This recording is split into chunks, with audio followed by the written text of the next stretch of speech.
Now today we're going to explore the natural self. There's always the idea we're going to attain something. We're going to achieve something. You don't attain your natural self. You simply recognize it as already the case. And today we'll make it in an exploratory way, all of us, and you'll find that you'll get a little closer to that. Now, what we call the natural self is what is natural. Okay, so when you're happy, when you're feeling contented, when you're feeling totally relaxed, you are in your natural self. Many times people, and I'm a hypnotherapist and I've been doing it for so many years, people sometimes come with so many fears, guilt, shame from childhood or even later in life, and they really begin to feel that this is their life. We become victims of what is happening. Now, I know for a fact that that is not your natural self. Fear, guilt, shame is not your natural self. So what we do here is really get back to what we really are. So what is the one thing that gets us back to the natural self? What is the one ingredient? The one absolute must? Okay? I call it the alert listening. The ability to listen. But you see, listening, we miss it because we listen with our concepts, we listen with judgments, we listen with the past. And when you listen that way, you don't really hear what is really happening. So I'd like to ask you a question right now, and this question will help you to see how well you listen. And of course, there's no right or wrong about it, because the moment you discover that you're not really listening, that becomes the listening. And this is the paradox. Sometimes people think that realization is going to be something very pleasant. Well, that's spiritual fascination. Oftentimes, realization follows a shock to your system. You see? And it makes you realize that, my goodness, I really thought this was real. See, and then you look at it deeper and deeper. Okay, now the question I'd like to ask you, and I'd like to have you all participate, is this. What do you want more than anything in this life? What is the most important thing to you in this life? May I have somebody tell me? I would say, yes, my own self, the capital S. Capital S, okay. So that is your greatest, okay, drive, okay. Who else? Nina?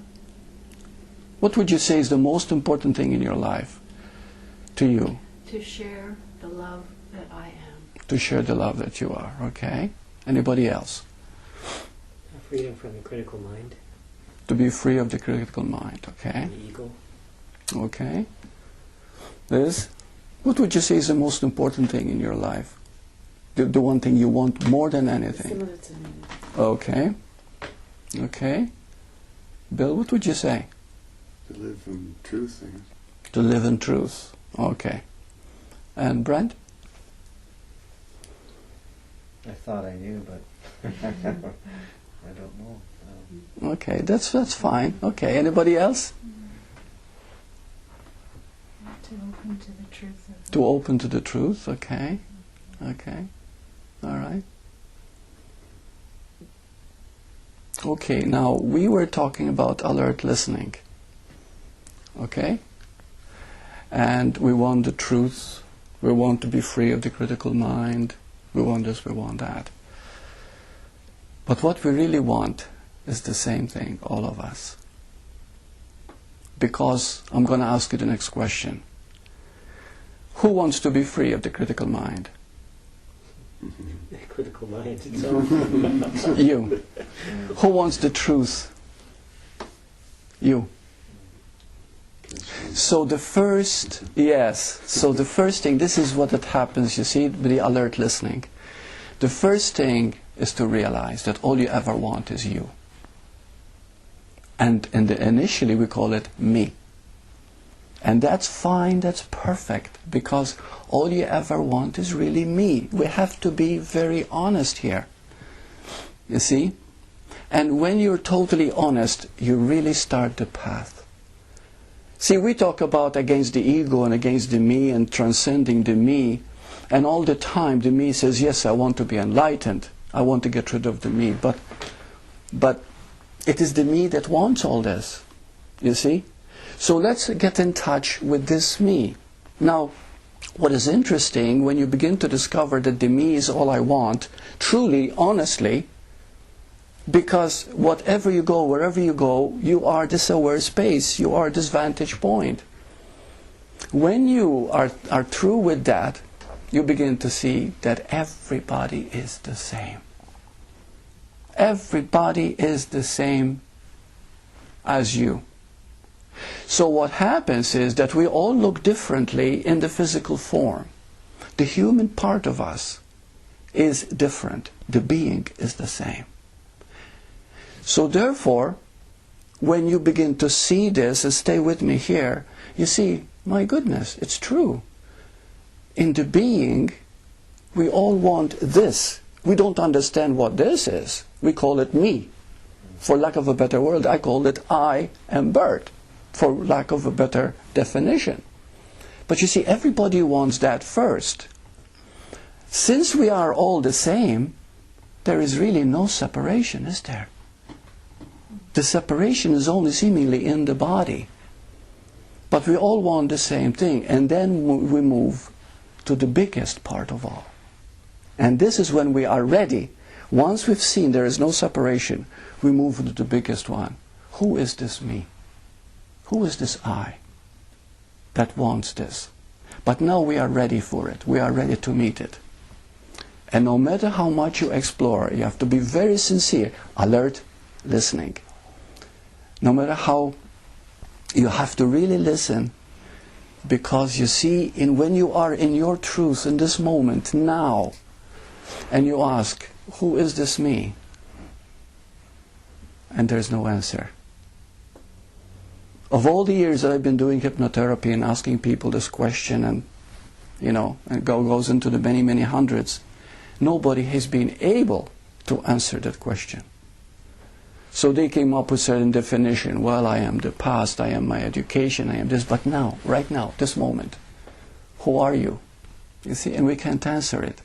So who is it that I am doing it for?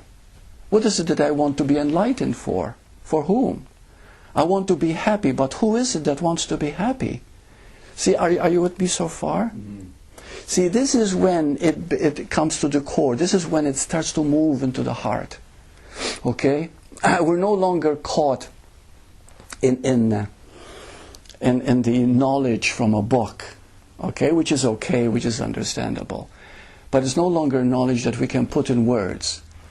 It becomes a knowing inside that what we truly want, you see, is the heart wanting the heart, is the self seeking the self. So we begin to expand that who I think I am is no longer just an aware space, just this vantage point only. I am much bigger than that. But I don't know that. So I keep expanding and expanding and expanding when I begin to understand that we are all exactly the same beyond the form. What I'd like to do next is to explore some of the questions that I've been getting through emails within the past few weeks, actually. And I put them in a little booklet which you can have free when you leave. And these are quite relevant, and I picked up the best 5 because I felt that they would answer this. You see? Before we tackle them, let me say this. The biggest understanding, the greatest understanding you can have, okay, which will make everything clear, is to know the difference between awareness and thought. Now, everything that you think, I know it sounds redundant, but everything that you think is a thought. But what if you really look at that? Alert listening, remember? Alert listening. Everything that you think is a thought. Therefore, it cannot be real. It's a thought. Right? It's just a thought. Mm-hmm. Right? Whatever you think, it doesn't matter. Every belief that you have is just another thought.